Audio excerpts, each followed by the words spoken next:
Magandang umaga po sa bawat isa. Tama po.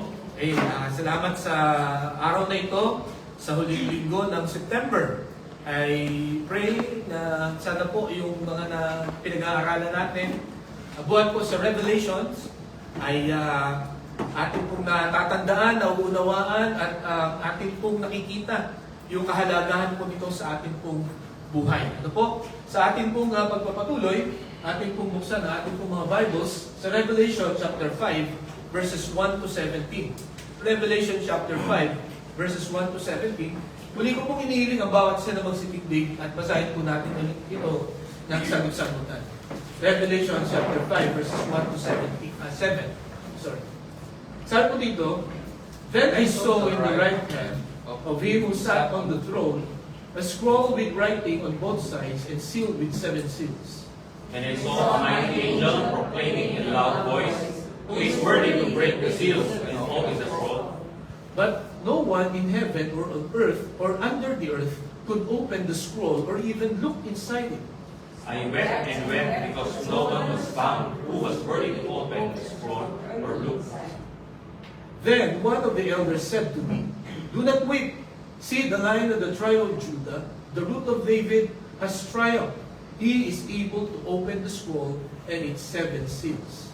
Then I saw a lamb looking as if it had been slain, standing in the center of the throne, encircled by the 4 living creatures and the Lamb.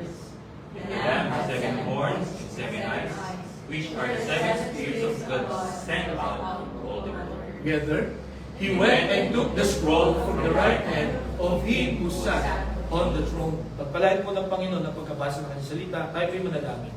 Dakilang Diyos na makapangyarihan sa lahat, amin pong inaamin sa oras na ito ang kakulangan ng aming pag-unawa para amin pong maintindihan ang kahulugan ng inyong salita at amin pong pag-aaralan. Panginoon, dalahin ko po ang pagkilos ng banal na Espiritu. Dalahin ko po, Panginoon, na bigyan mo kami ng karunungang nagbubuhat sa inyo upang ang bawat verses namin pong susuriin ngayon pong umagang ito ay amin pong maintindihan, makita namin ang kahalagahan namin. Makakita namin ang kahalagahan nito sa buhay po namin. Kaya Panginoon, samahan mo kami sa aming pag-aaral. Ito aming dalangin sa pangalan ni Jesus. Amen. Nakakaupo na po kayo lahat. Siguro, pag nakita niyo itong picture na ito, ay isa lang ang mararamdaman natin. Ano mo? Alam niyo ba na 88 days na lang at Pasko na. Diba? At alam niyo po, sabi nung isang napakinggan ko sa radio, ay may 2 grupo daw na hindi masaya ang Pasko. No? Alam niyo po kung ano yung 2 grupong yun? Yung grupo ng mga senador at saka yung grupo ng mga congressman. Sapagkat siguradong magtitipid daw sila sa kanilang mga Christmas parties. Ano?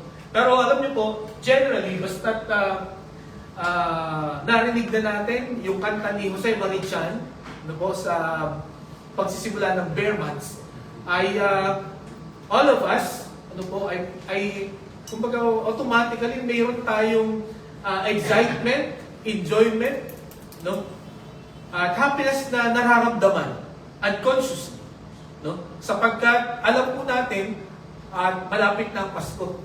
At pagka malapit na ang Pasko, no? Alam po natin na maraming mga palamuti, maraming, kumbaga ito ay may mga bakasyon na, bigayan na ng mga bonus, di po ba? Reunion, yung iba. At ang hindi mawawala ay exchange gifts. Okay? At may basis naman itong exchange gifts natin, sapagkat una, ang Panginoong Diyos Ama ay nagbigay ng regalo sa atin, yun ay ang Panginoong Jesucristo. And then ang isa pa ay yung bigay ng gifts ng mga wise men, no? Yung walang sinabing number, pero based sa kanilang gifts ay 3 wise men. Okay? So sa mga gifts po na natatanggap natin, excited tayo na makita ito, di po ba? At pag nakita natin yung mga gifts na yun, tayo ay tuwang-tuwa, no? Masaya po tayo. Kahit na simple lang, or lalo na siguro pagka mamahalin yung ating tatanggap. Pero basta may gift, no, tayo po ay masaya. Mga kapatid, ngayon pong umaga, ano po, ang pag-aaralan po natin ay tungkol sa isang bagay na bubuksan ng Panginoon. Na pagka binuksan niya ito, hindi katulad ng gift sa Christmas. No, na pagka binuksan natin yung gift sa Christmas, masaya tayo. Pero itong bubuksan ng Panginoon, pagka binuksan niya, masasyak tayong lahat. No? Matatakot tayo. No? Sapagkat iba ang laman ng bubuksan ng Panginoon. Okay? For the past 4 Sundays na po, yan, ito po yung kanyang bubuksan, scroll na may 7 seals. Okay? Nakakita na ba kayo ng ganyang sulat? Okay, so yan ang kanyang bubuksan. So for the past 4 months, ay pinag-uusapan natin yung ating pinagpalang pag-asa. No? Yung dahilan bakit tayo pumupunta dito. Yung dahilan bakit tayo nag-aaral ng salita ng Panginoon. Yung dahilan bakit tayo gumigising ng maaga. No? Yung dahilan kung bakit marami tayong mga sacrifices na ginagawa. Because of our blessed hope. No? Meron tayong iniintay. Meron pong darating na pagpapala. No? Na pag-asa sa bawat isa po sa atin. At ito po ay nakasulat dito po sa huling aklat ng Biblia.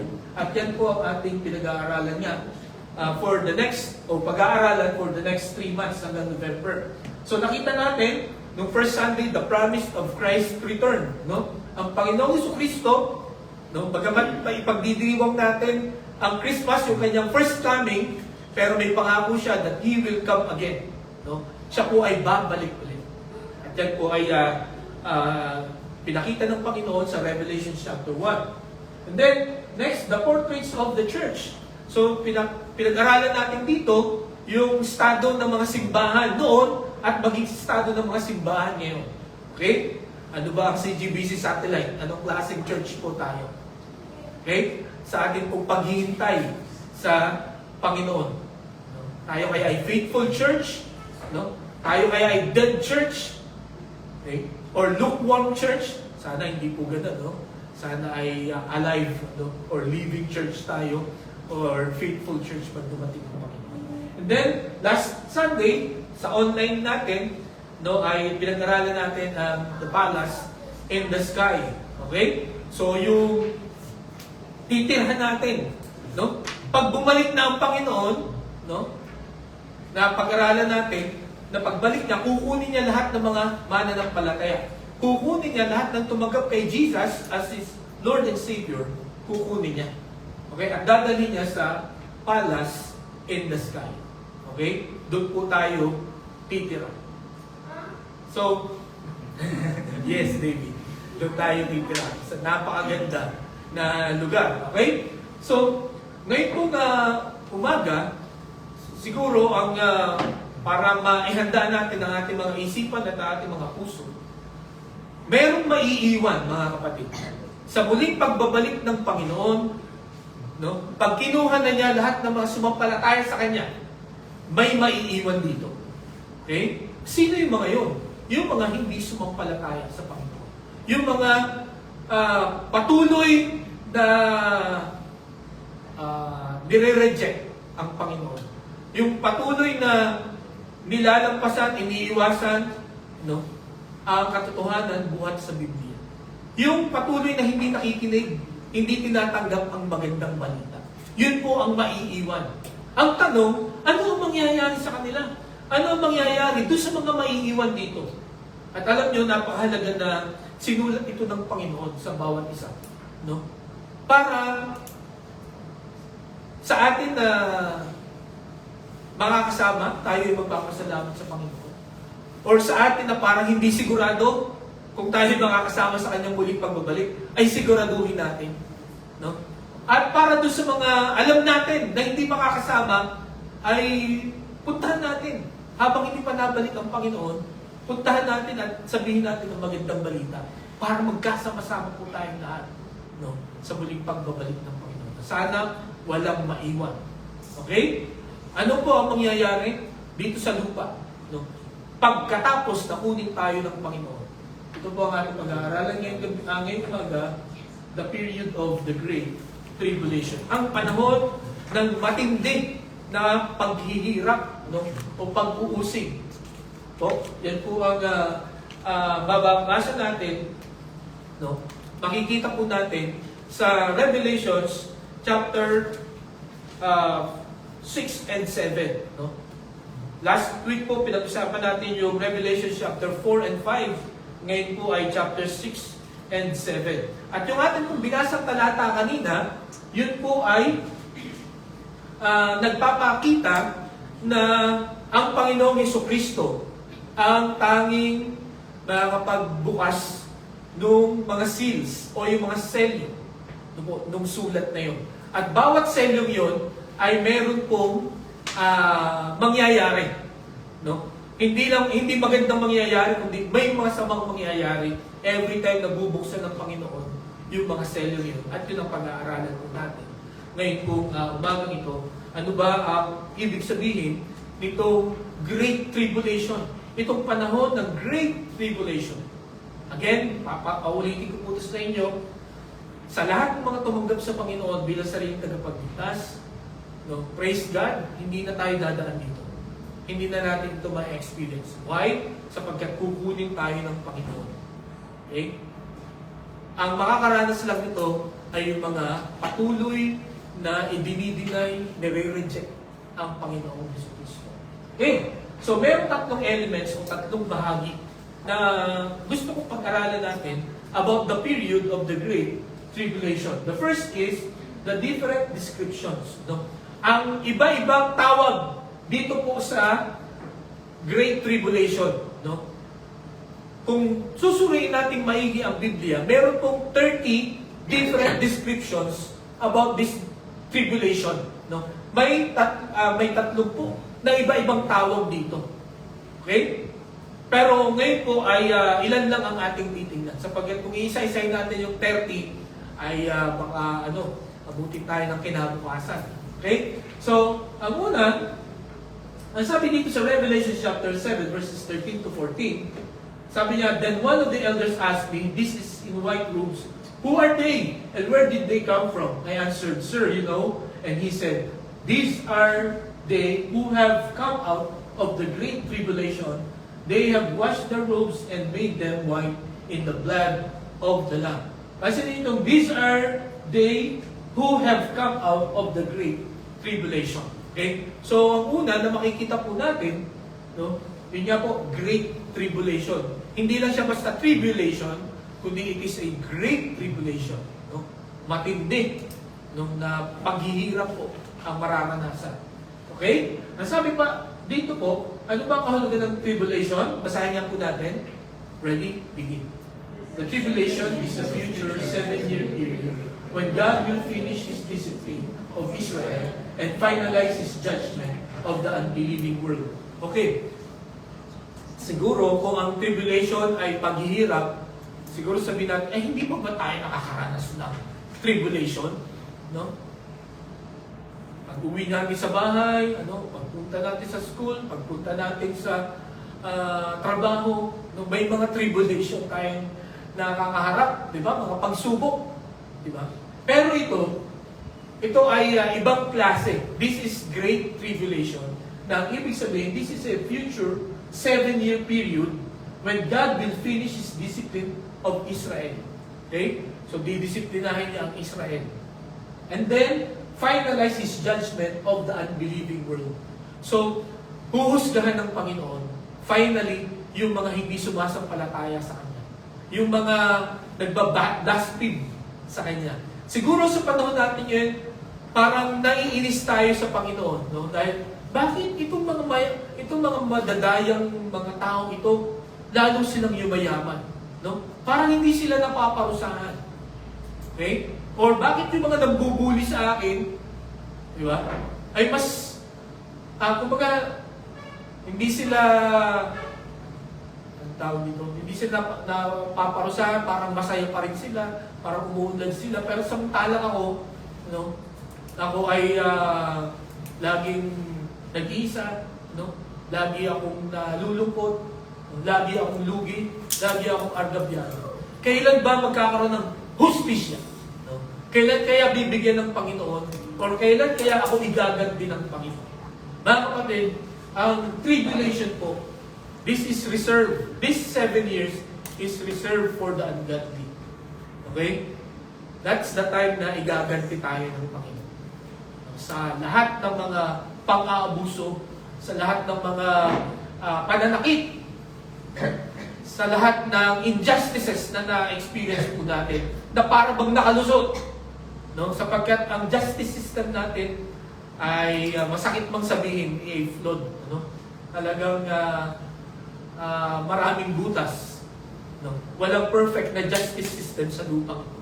Pero pag dumating na ang Panginoon, pag dumako na sa period of tribulation, doon po magkakaroon ng totoo na hustisya.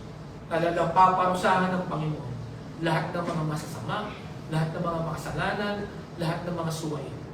Okay? So yan po ang ibig sabihin ng tribulation.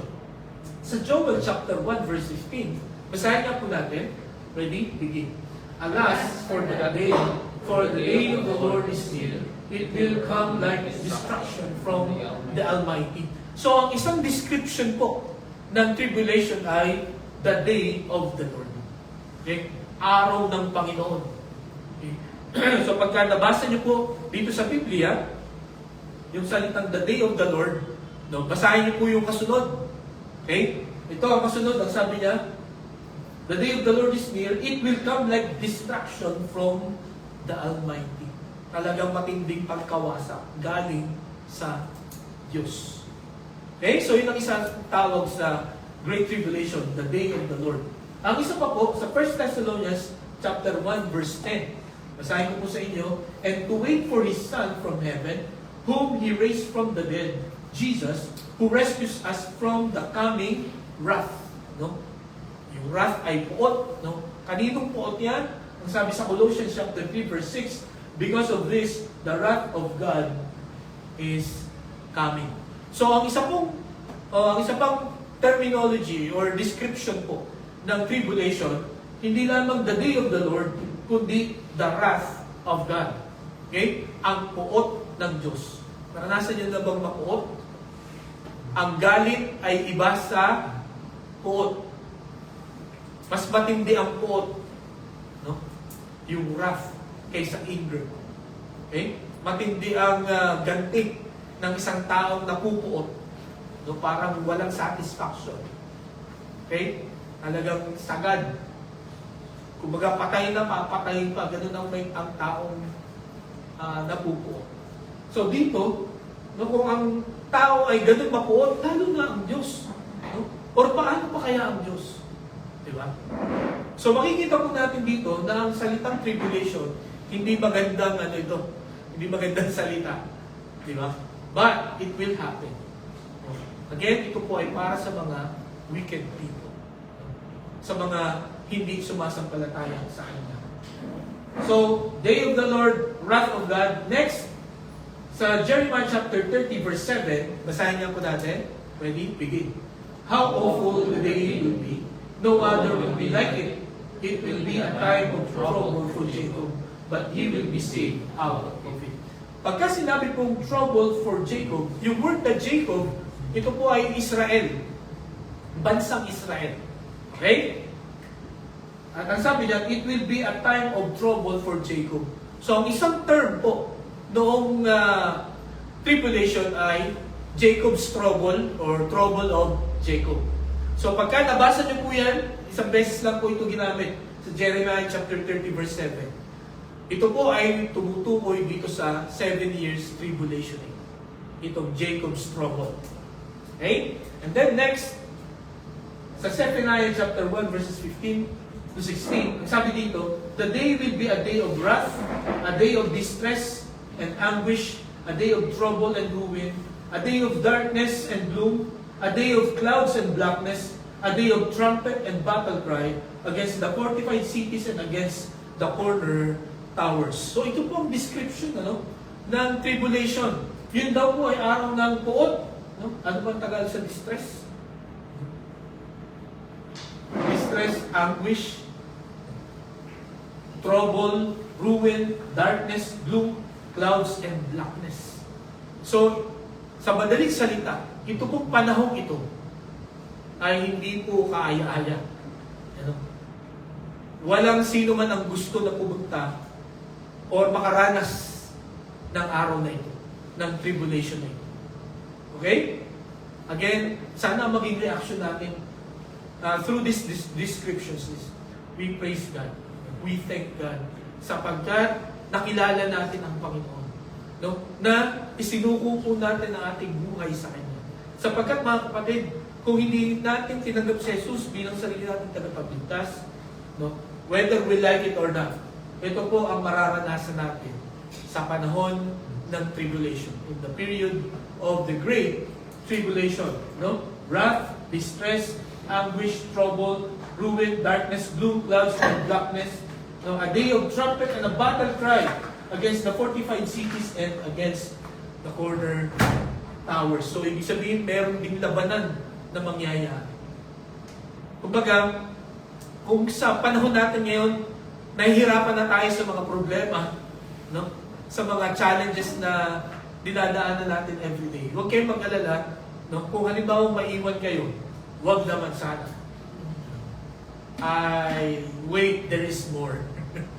No? Eto, no? Mararanasan nila. Or mararanasan nila na maiiwan.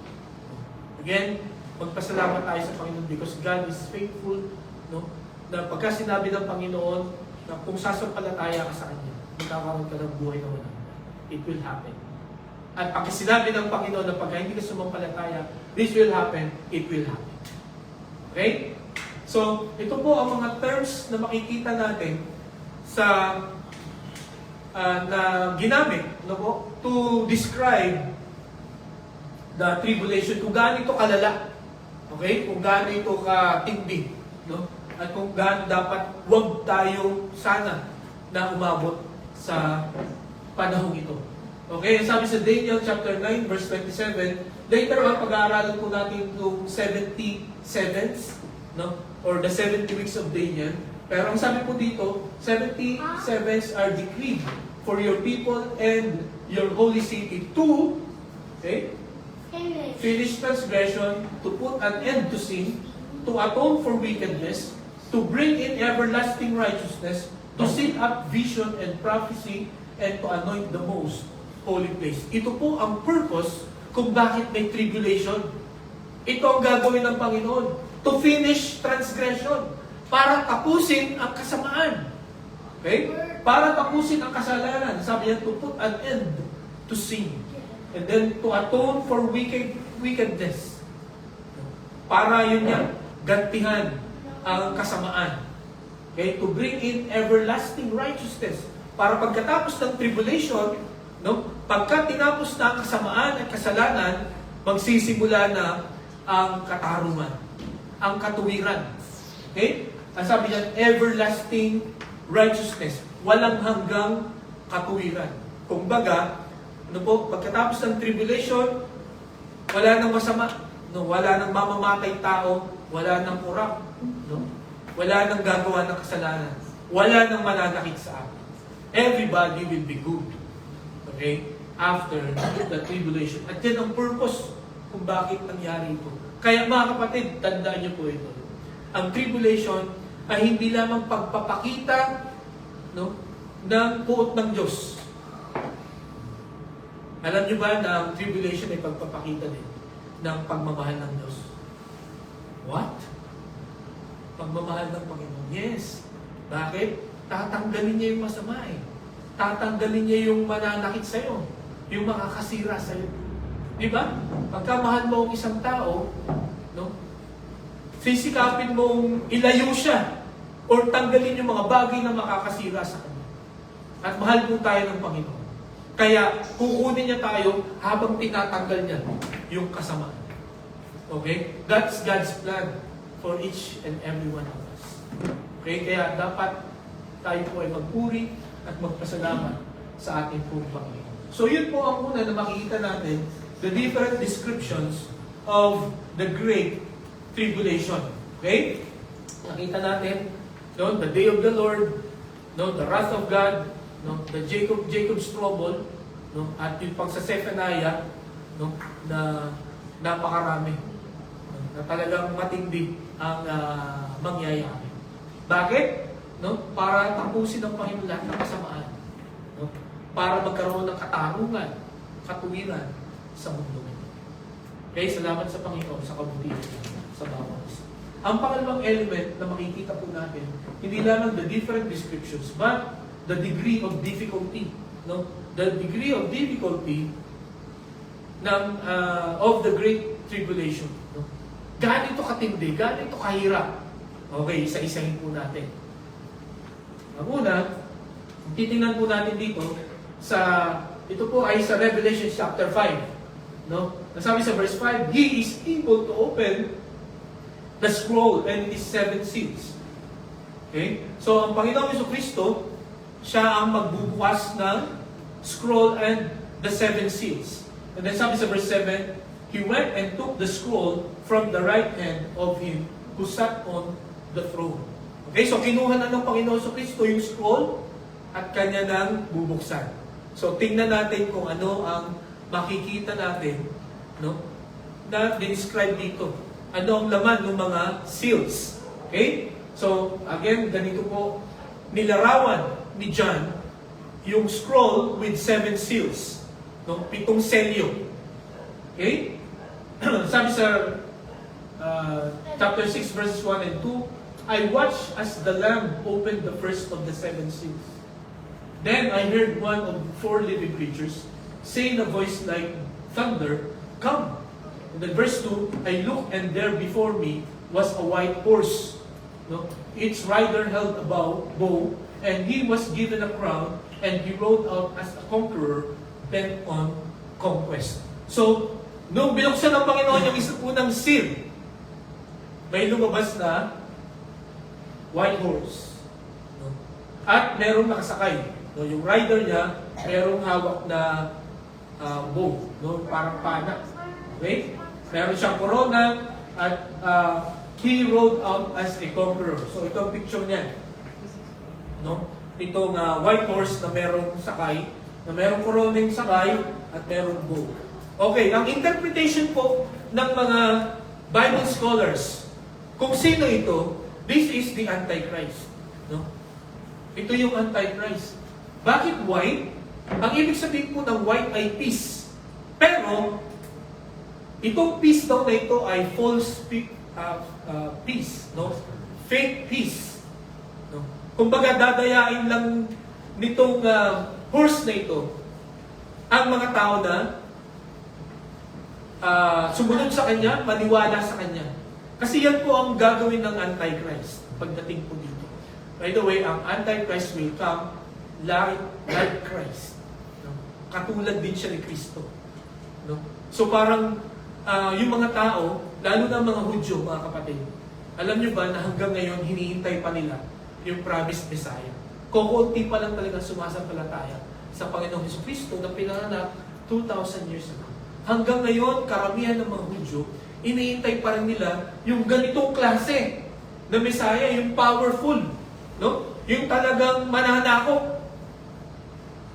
Pero ito, ang sabi ng mga Bible scholars ay itong panahon na ito is a time of, itong first sin, it's a time of deception. No? Pagka binuksan ng Panginoon yung first sin, lumabas yung white horse, ang ibig sabihin ng dadayain niya ang mga tao. Ganun ang gagawin ng Antichrist. No? Magiging superior leader siya. Okay? Magiging wise leader siya. Lahat ng problema ng mundo, maayos niya. No? Yung problema ng Pilipinas ngayon sa corruption, maayos niya. No? Kaya maraming mga Pilipino, no? Maraming mga tao no, sa buong mundo ang sasampalataya, susunod dito sa nakasakay sa white horse. Okay? Madami siyang madadaya. Kung inyong maalala sa Matthew chapter 24, sinabi ng Panginoon, yung isang tanda na malapit na akong bumalik. Maraming magsasabi na sila ang Kristo. Sila ang Mesiyas. Okay? At yan ay naririnig na natin ngayon. Diba? Maraming nag-claim at marami pa nalalabas na magsasabing sila ang Messiah. Sila ang tagapagligtas. Pero tandaan po natin, ito mga kapatid, pagka narinig ngayon natin na iba-iba ang nag-claim na sila ang Messiah, yan ay tanda na malapit nang dumating ang Panginoon. Wala pang rapture nun. No? Kasi, after rapture, saka lang lalabas ang Antichrist. So, ibig sabihin, huwag kayong mag-alala, ano? Hindi nyo na makikilala itong Antichrist. Pero, kung sakaling marinig nyo yung Antichrist, ibig sabihin naiwan kayo. Di ba? Naiwan kayo pagka ganun ang nangyari. Pero huwag kayong mag-alala, mamaya makikita natin kung ano ang mangyayari sa mga naiwan. Anong dapat nilang gawin. Okay? So, this will be a time of deception. Kumbaga, kung sa panahon natin ngayon ay 90% or 80% lang ang deception. Pagdating ng Antichrist, 100% ang deception. Talagang mas titindi pa. Kasi may proof ito. No? Kasi ang galing niya. No, masosolve niya lahat ng mga problema. Pero yun nga, kumbaga sa salitang kanto, padadamahin lang tayo. Para tayo magpasakop sa Kanya. No? At ang matindi na iaalok niya sa bawat isa sa atin. Kung talaga ikaw ay sumasampalataya sa akin, magpatatak ka ng 666. Tandaan niyo po ito, ano? Sana walang maiwan. In case na may maiwan, huwag na huwag kayo magpapatatak ng 666. Dito yung itatatak o dito sa ulo. At alam niyo ba, nung una, parang hindi mapaniwalaan ito ng ibang mga tao na, oh talaga? Pwede bang magpatatak dito, saka dito? No? Kasi, bakit kailangan magpatatak? Yun ang gagamitin mo para bumili. Sa iyong mga transactions, yun lang isa-swipe mo. Kung inyong mapapansin, uso na ngayon yung cashless society. Card na lang. At ang ginagawa nila ngayon, pinipilit nilang gawin, isang card na lang. And in fact, mayroon akong nakita, although hindi ko masyadong entertain sa Facebook, na nag-develop na sila ng chip, small chip, na pwedeng ipasok sa katawan. At ang according sa kanilang discovery, dito lang pwedeng ilagay at saka dito. Di ba? Sa noo lang at saka dito lang daw siya magiging effective. Hindi pwede dito, no? Hindi pwede sa ibang parte ng katawan. Okay? I don't know. So, yun ang yun po ang na-discover nila. Bakit kailangan ng cashless? Bakit kailangan idikit na sa katawan? Kasi nga, para hindi na manakaw. Di ba? At saka para hindi mo na malimutan. Di ba? Tayo pa naman, malilimutin tayo. No? Lalo na pagka nakakita tayo ng kailangang bilhin. Di ba? So, ganun ang mangyayari. Pero yun nga, huwag na huwag kayong magpapalagay ng ganun. Bakit? Sapagkat the moment na kayo ay magpatatak ng ganun, ibig sabihin, pagmamay-ari na kayo. No? Pagmamay-ari na kayo ng job. You will go straight to hell. Okay? Kaya, again, my prayer is, walang maiiwan sa atin. No? Dito sa CGBC satellite. Kung ba, dumating ang Panginoon ngayon, empty na to. Empty na itong lugar na to. Walang maiiwan. But, in case, lang na may maiwan, no, ay dito po, huwag kayo magpapadeceive dito po sa nakasakay sa White Horse. Okay? Kahit na siya ay magaling, kahit na masusolve niya yung mga problema.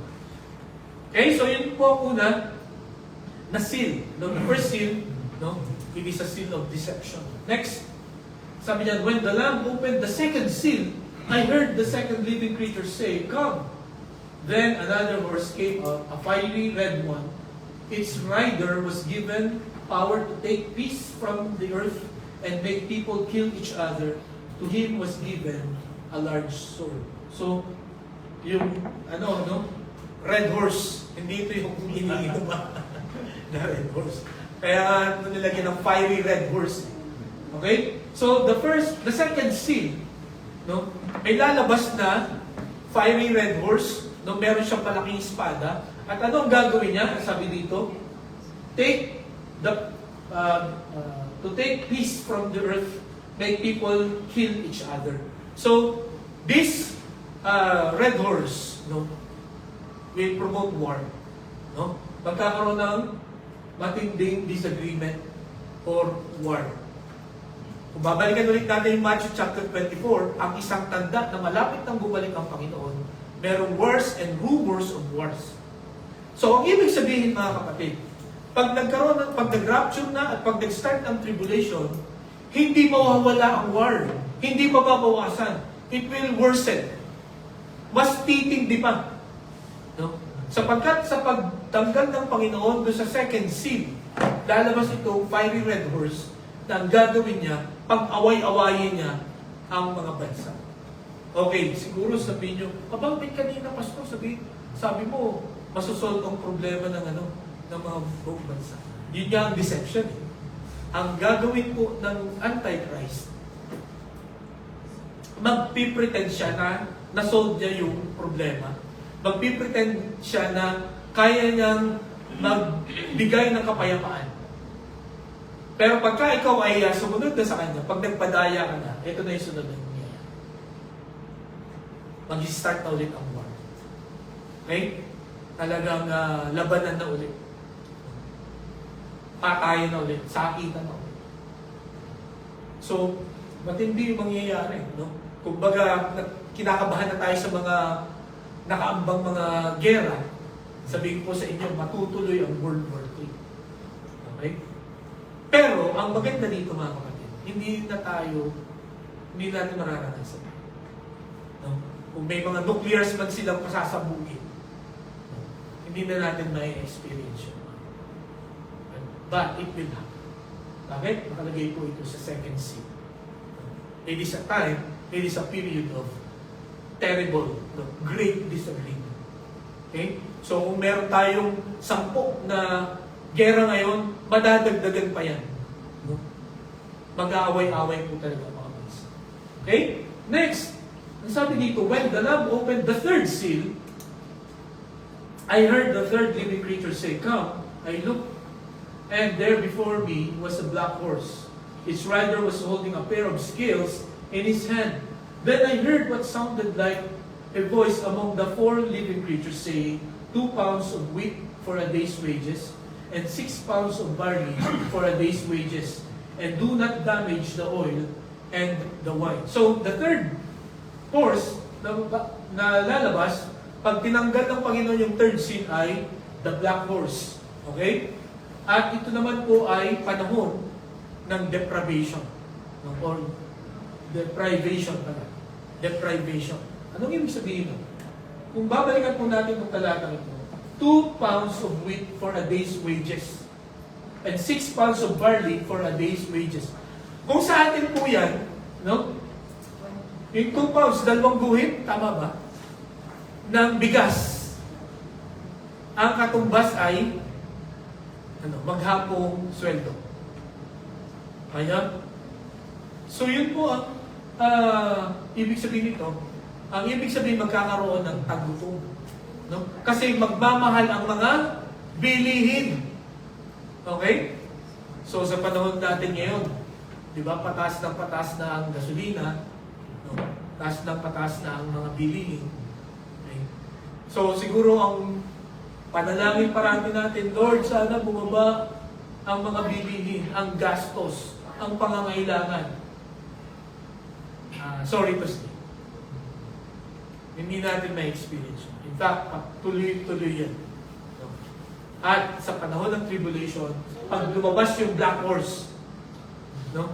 Pag binuksan ng Panginoon yung third seal, pag lumabas yung black horse, mas lalo pang magmamahal ang mga bilihin. Maraming magugutom. Okay? At syempre, pagka maraming gutom, anong sunod na gagawin? Krimen. Di ba? Magnanakaw, mang-aagaw. So, imagine nyo kung gaano kagulo during that time. Kundi box. So, imagine niyo no? Kung gaano kagulo. Full bag of rice. Yes. Naalala ko nung pandemic, no, sa US. So, wala talagang makain na yung mga tao. So, nagbukas na sila mga tindahan. Basag na talaga sila. No? Kasi wala silang makain eh. No? Walang trabaho, walang sweldo. Diba? So, lalo na ngayon. Lalo na this time. No? ng magmamahalan na. Kaya maya't maya nakakatakot maglakad sa iyo. Dahil maraming awat tayo. Okay? So yun po ang mangyayari pagka lumabas na itong black horse, no? Pag binuksan ng Panginoon yung third seal, no? Deprivation. Next, sabi niya, when the Lamb opened the fourth seal, I heard the voice of the fourth living creature say, "Come." I looked, and there before me was a pale horse. His rider was named Death, and Hades was following close behind him. They were given power over a fourth of the earth to kill by sword, famine, and plague, and by the wild beasts of the earth. Talagay ko, alam nyo na, na mangyayari during this time. No? Maglabas ng pale horse, or pale, maputla, no? Or abog, parang abog, na kulay ng kabayo. At ang bukas nitong fourth seal, death. No? Ang mangyayari. Matinding kamatayan. Nasabi dito, kung babalikan natin itong talatang ito, the fourth of the earth. So 25% ng buhay sa mundo ay mamamatay. Okay? So talagang no? Natindi ang mangyayari yun, killed by sword, by famine, by plague, and by the wild beast of the earth. Ito yung magiging cause ng kamatayan. No? So siguro, wala nang sword sa panahon natin ngayon. No? Siguro, baril, o kaya ay bombs. Okay? Then, tagutong, no? Salot, and then, wild beast of the earth. Yes. So ito po ang mga mangyayari. Ito po ang mga gagamitin para mamatay yung 25% ng buhay sa panahon ng tribulation. Okay? So, yan po ang makikita natin. Next, when he opened the fifth seal, I saw under the altar the souls of those who had been slain because of the word of God and the testimony they had been paid. They called out in a loud voice, "How long, sovereign Lord, holy and true, until you judge the inhabitants of the earth and avenge our blood?"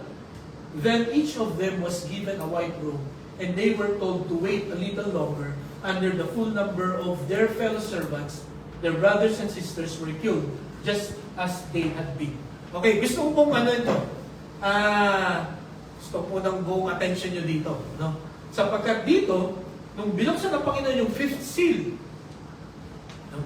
Ano yung doon? The souls of those who had been slain because of the word of God and the testimony they had been paid. Ito po ang gusto kong sabihin sa inyo. Sa mga maiiwan dito, ano po, may chance pa rin sila na makakilala sa Panginoon at may chance pa rin silang pumunta sa langit. But, the salvation here is different. Hindi lamang tatanggapin mo si Jesus, but ang sabi dito, those who had been slain because of the word of God and the testimony they had been paid. Ano po ang ibig ko sabihin?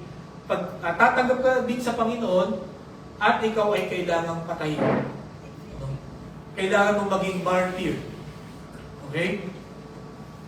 Bakit ka papatayin?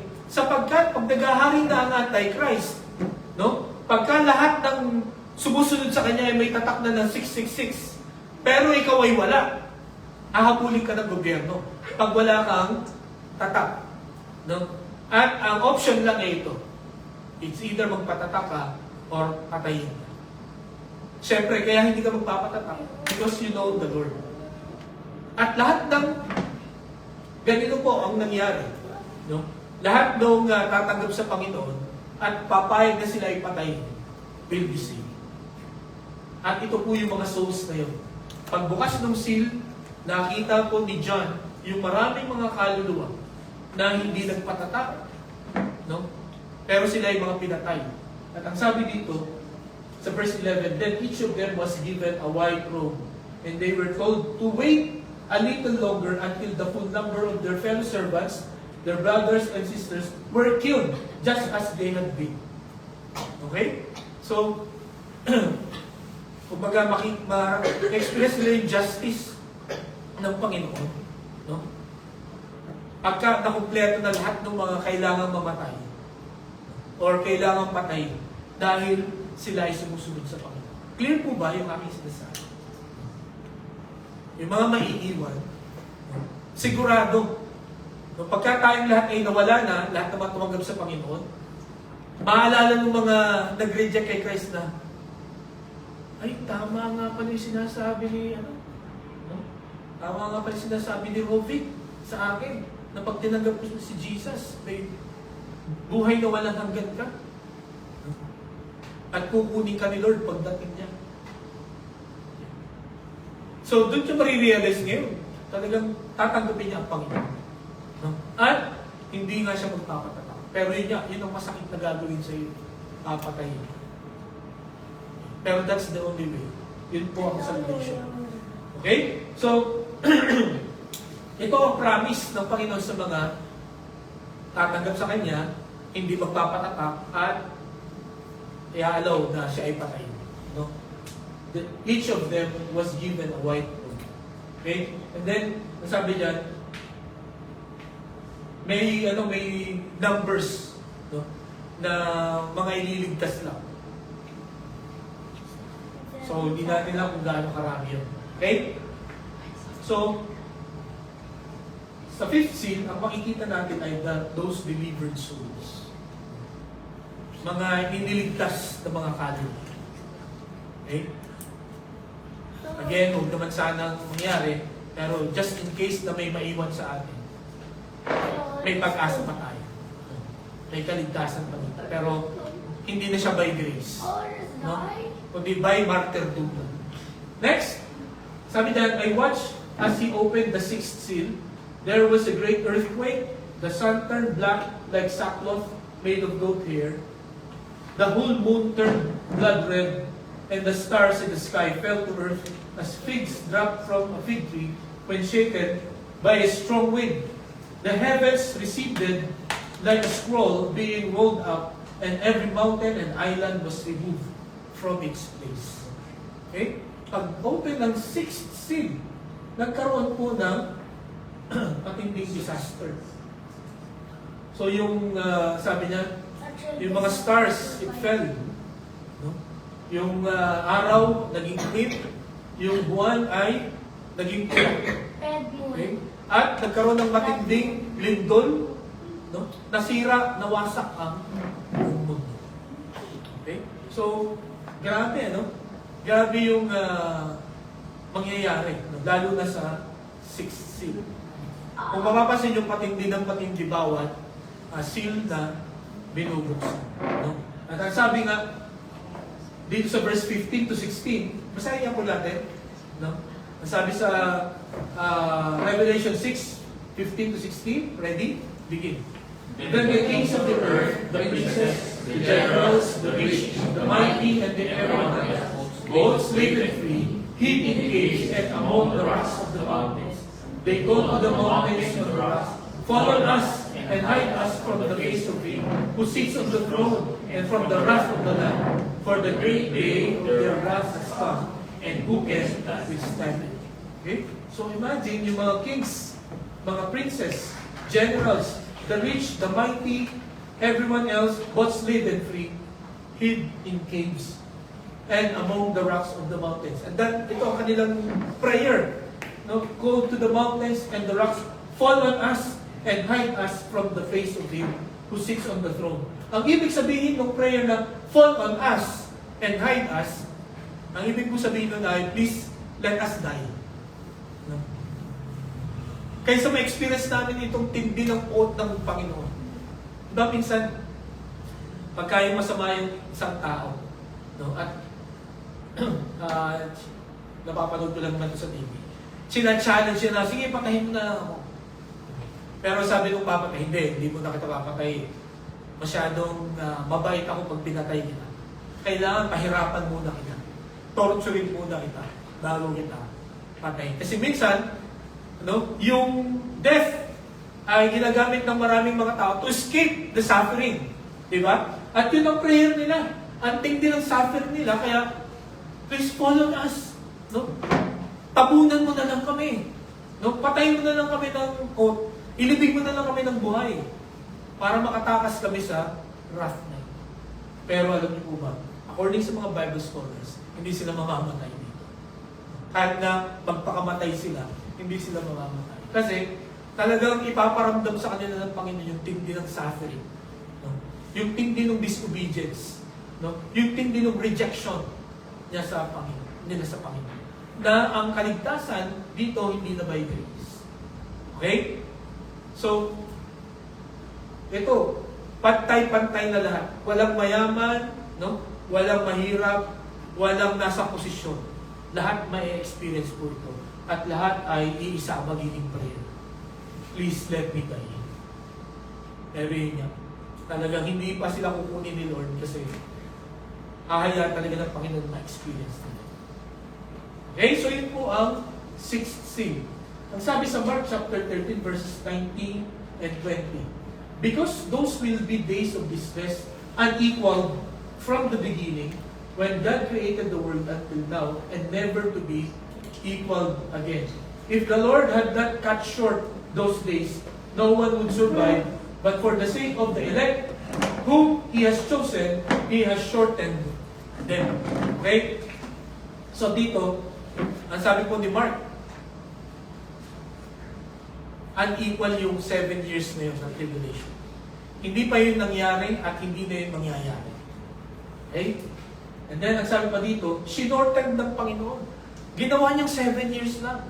Kasi, kung ginawa niyang 10 years or 8 years, hindi kakayanin, mamamatay lahat ang mga tao.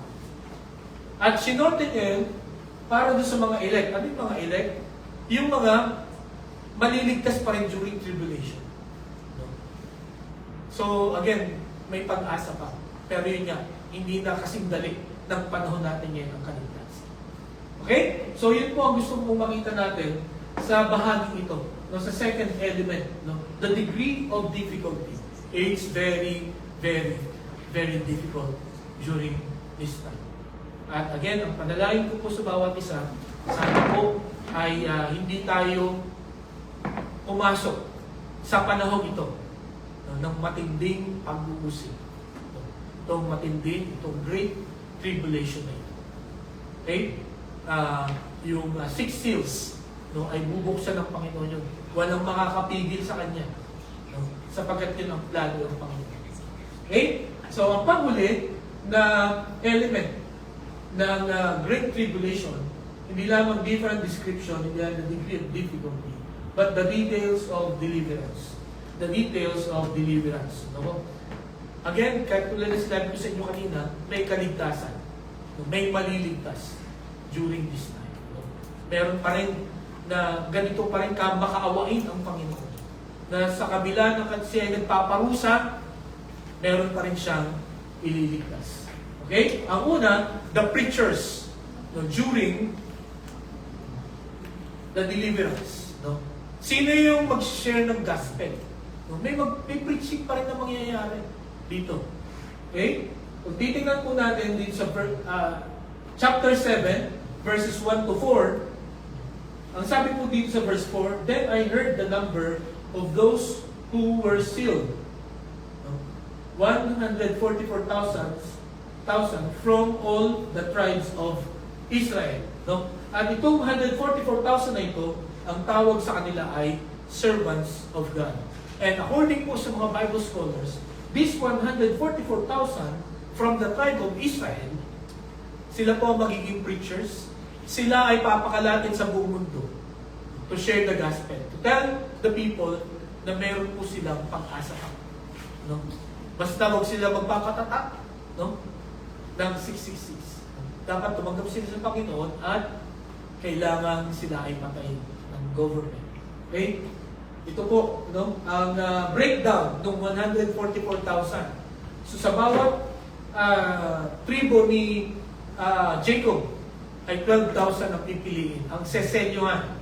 No? Bakit sila seselyohan ng Panginoon? For their protection. No? Para hindi sila habulin ng gobyerno, no? Para hindi sila atakihin ng diyan. No? Kasi ang gagawin nila, they will freely spread the word of God all throughout the world. At again, may mga maliligtas po dito. Okay? So ito po yung breakdown, yung 144,000. And these are the pictures. during that time.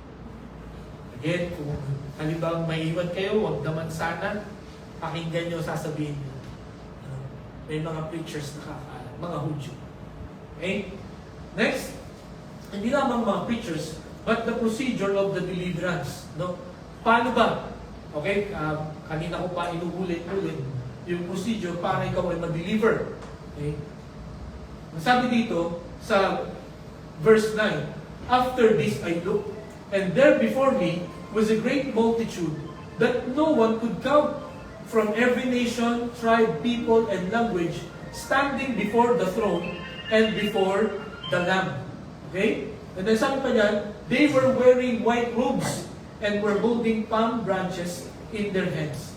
And they cried out in a loud voice, salvation belongs to our God who sits on the throne and to the Lamb. So dito po, may naisulat na, ano dito? Multitude, great multitude, no, from every nation, tribe, people, and language, who are wearing white robes. No? At kanina, kung ating pong maalala, dun sa fourth seal, sa fifth seal, tama, sa fifth seal, makikita natin yung mga delivered souls na binigyan ng white robes. Di ba? So, ito yung mga yun. Okay?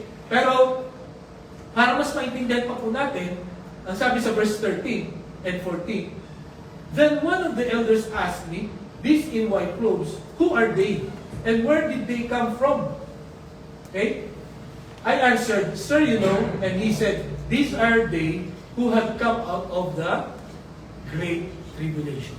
So yung mga naka-white robes na yun, yung napakarami, no, from different nation and tribes,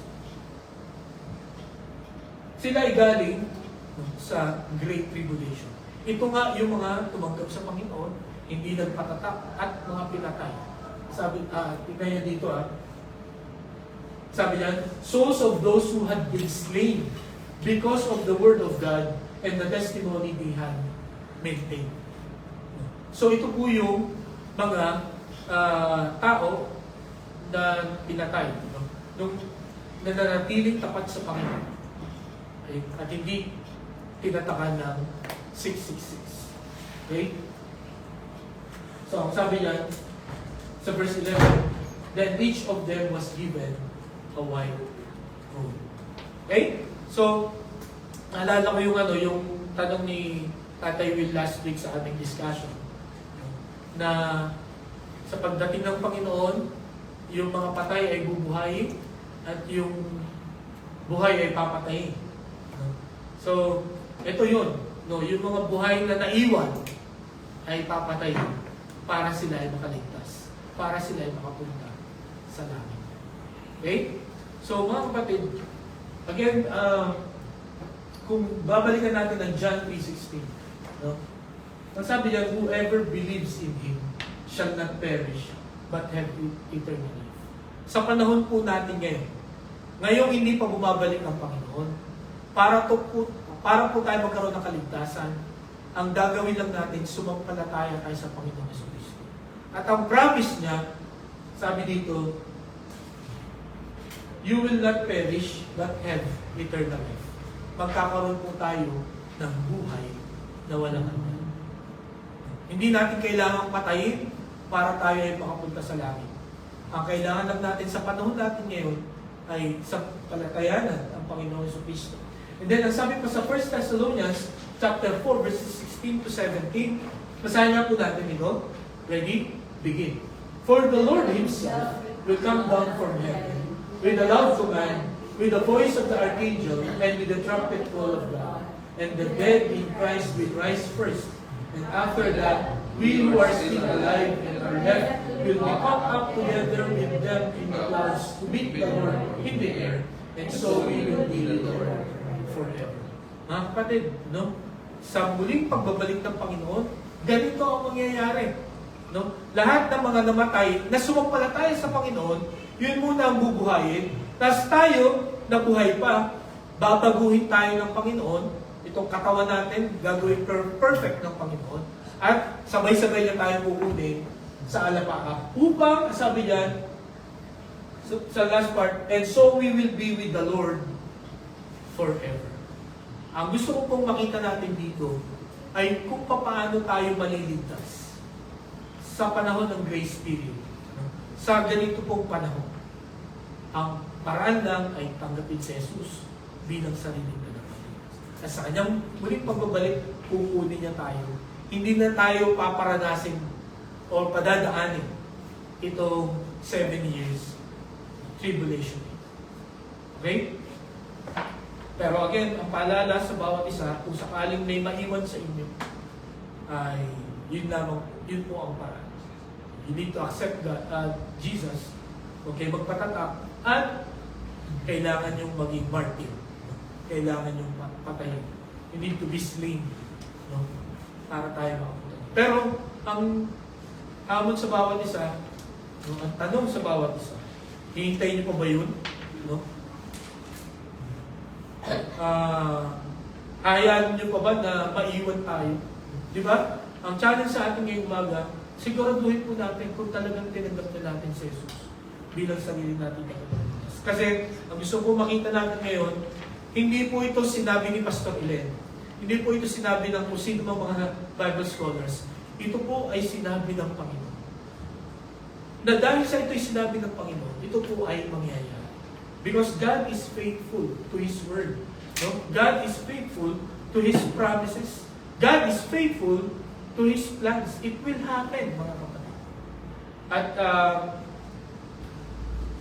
ilang araw na lang, 94 days na lang, matatapos na ang 2025. Hindi natin alam kung ano mangyayari sa 2026. Ito ba? Pero, itong mga bagay na ito ay pinakita sa atin ng Panginoon para alam natin kung paano paghahanda ang dapat natin gawin. Kung sino ang dapat nating balaan, no, palalahanan sa mga ganitong pagkakataon. Ang panalangin ko nga po sa bawat isa, that all of us, no, will be prepared sa muling pagbabalik ng Panginoon. Na tayo pong lahat ay sama-sama na harap po sa Kanya. At sa ating pong paghihintay sa Panginoon, no, katulad ng ating theme, together, let us wait, let us work, no, let us win souls. Marami pang mga tao ang hindi nakakilala sa Kanya. Marami pang mga tao ang hindi nakakarinig ng magandang balita. At marami pang tao ang kailangan makasama natin sa Kanyang muling pagbabalik. At marami ding mga tao, mga kapatid, ang alam ko, na ayaw nyo na dumaan dito sa Great Tribulation. Kaya, ngayon pa lang, no, bago na matapos ng taong ito, may bahagi natin ang magandang balita. Tayo mo na lang. Dakilang Diyos, salamat po sa kayamanan ng iyong salita. Hindi namin kayang isa-isahin ang katotohanan nito. Pero salamat po sapagkat ang nahayag sa amin ngayon, alam ko po na sapat ito para kami ay magpuri at magpasalamat sa kabutihan at katapatan ng Panginoon. Ito rin po, Panginoon, ay sapat para kami ay kumilos. Kami ay hindi na magwalang bahala. Pahalagahan namin ang hamon ng inyong pong salita. Kung merong ilan po sa amin dito ang hindi pa nakakilala sa inyo, nawa bago matapos po ang gawain ito, isuko niya ang kanyang buhay sa Panginoong Kristo. Tanggapin niya si Jesus bilang sariling tagapagligtas. Pagsisihan niya ang kanyang mga kasalanan. Sapagkat ang pangako mo, basta't tinanggap namin si Jesus bilang sariling tagapagligtas, ng taos sa amin pong mga puso, kami po ay may buhay na walang hanggan, hindi na kami mapapahamak. Panginoon, meron pa kaming mga mahal sa buhay, kaibigan, kakilala na hindi pa nakakilala sa inyo. Dalayan niyo po ang inyong salita, ang magbigay sa amin ng hamon, lakas ng loob, para ibahagi ito, Panginoon, sa amin. Nawa, Panginoon, walang maiwan ng mga mahal namin sa buhay, mga kilala namin at kaibigan, sa muling pagbabalik ng Panginoong Kristo. Nawa ay hindi nila maranasan ang bigat, ang hirap ng Great Tribulation. Kaya Panginoon, salamat sa inyong salita. Ito aming dalangin sa pangalan ni Jesus. Amen. Okay, tawagin po ulit natin at isang leader para sa atin.